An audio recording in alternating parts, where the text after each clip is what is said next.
conhecia Jesus de perto. É interessante que o apóstolo Pedro está vivendo em uma época totalmente complicada. Pedro escreve essa carta em uma época em crise econômica, em crise financeira e principalmente em crise espiritual. A crise espiritual nessa época que Pedro revela essa carta aos leitores é uma crise que Roma perseguia os cristãos, que Roma perseguia a igreja de Jesus naquela época. A perseguição, meus amados irmãos, sempre fez parte da igreja aqui na Baixa Terra. A perseguição sempre vai fazer parte do cristianismo. Quem nunca que um dia foi perseguido, eu tenho já uma palavra de Deus para você se animar nessa noite. Se você nunca foi perseguido, meu amado irmão, se prepare, porque a perseguição, ela um dia vai bater na tua porta.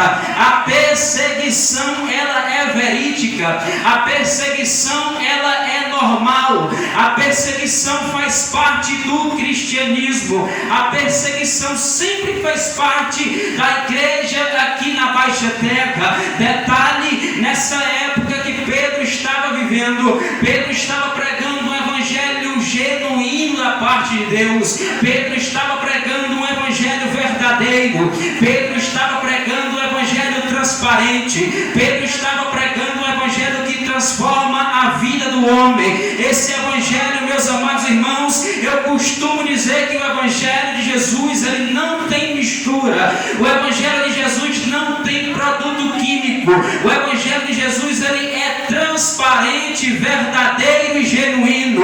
Esse evangelho, ele tem poder de pegar a vida de um drogado e transformar a vida dele. Esse evangelho, ele tem o poder de pegar a vida de uma prostituta e transformar a vida dela. Esse evangelho tem poder de transformar a vida de um prostituto, de arrancar o homem mais pecador lá do mundo e trazer ele para a presença de Jesus. Esse evangelho, ele é amparador. Esse evangelho restaura a família.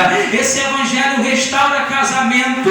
Esse evangelho restaura toda a sorte do homem. Era esse evangelho que Pedro estava pregando. Era esse evangelho que Jesus quer que nós pregamos. Nessa época que Pedro estava trazendo a palavra de Deus para o povo lá em Roma, era uma época de perseguição. Os governadores e os imperadores sempre se levantaram contra a igreja de Jesus. Detalhe, na igreja primitiva, quem não se lembra do grande governador ou do grande imperador Nero? Nero chegou ao poder em Roma aos 17 anos, e chegando lá em Roma com 17 anos, ele começou a perseguir os cristãos. Quem não lembra do Coliseu Romano? O Coliseu Romano foi feito para jogos, teatros e competições, mas como o Coliseu Romano estava sendo inaugurado por Vespasiano naquela época, ele pega todos os irmãos que defendiam a fé em Cristo Jesus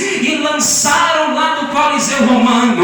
Lançaram no Coliseu Romano para quê, meus amados irmãos? Para ser pisado pelos ursos, para ser mordido pelos leões, para ser rasgado pelos cachorros. O Coliseu Romano foi um teatro naquela época. O Coliseu Romano foi uma aventura para o povo ver os cristãos que não negavam a sua fé em Cristo Jesus morrerem mordido pelos leões, pisado pelos ursos, rasgado pelos cachorros. Mas naquela época, meus amados irmãos, o evangelho fazia um grande avivamento. O evangelho naquela época trazia muitas vidas para Jesus. Nós vivemos em um evangelho totalmente corrompido. Nós vivemos em uma época em que o evangelho é mesquinho, evangelho miserável, evangelho pequeno, porque nós não conseguimos mais viver um cristianismo autêntico.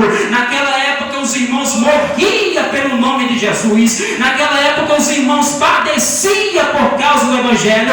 E hoje nós vemos os nossos jovens, nós vemos os nossos irmãos